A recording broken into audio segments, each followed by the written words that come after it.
So how do you write good prompts? How do you create good ChatGPT prompts? Well, in the end, every good prompt consists of two main elements. And that would be the goal of your prompt and some additional context, some additional information that helps ChatGPT produce a better result, better output for the prompt you specified, for the goal you specified with your prompt. Though this context part could actually be broken up into two separate types of context, two separate types of extra information. Because it is quite common that for many prompts, you add a role to the prompt. So where you assign a role to ChatGPT, so that it's not just the default AI assistant anymore, but that it's instead something more specific, defined by you. For example, if we want ChatGPT to create a highly engaging tweet, which we can post on Twitter, we could specify a goal that could be write a tweet about hiking, but we could also specify an extra role, typically before specifying the goal.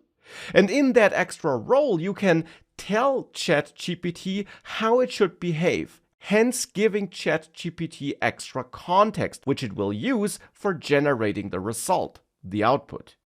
Now, adding such a role to your prompt is totally optional and definitely not needed for all prompts. Indeed, there are many kinds of prompts where adding such a role simply isn't needed or doesn't make sense. For example, if you're asking ChatGPT who the 16th president of the United States was, you don't need to add an extra role. The question alone is enough.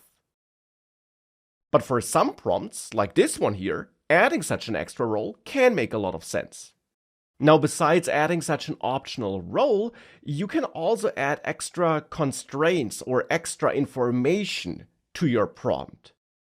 And this is also optional, but highly recommended, since adding such extra constraints and extra information makes almost all prompts better, and therefore also makes almost all responses better.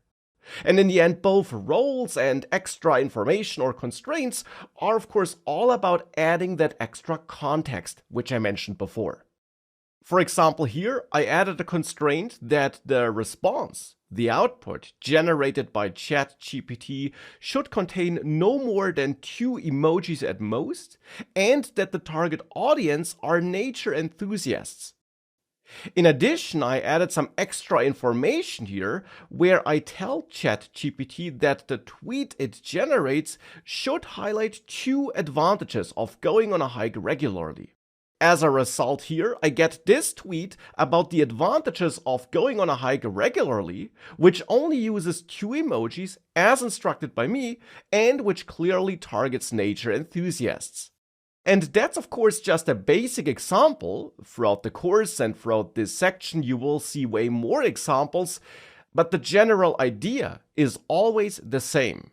With every prompt you have a goal, and pretty much all prompts get better when you add extra context, additional information, and that extra context, as mentioned, can be added by adding a role, which makes sense for some but not all prompts, and by adding extra constraints or information, which makes sense for a lot of prompts.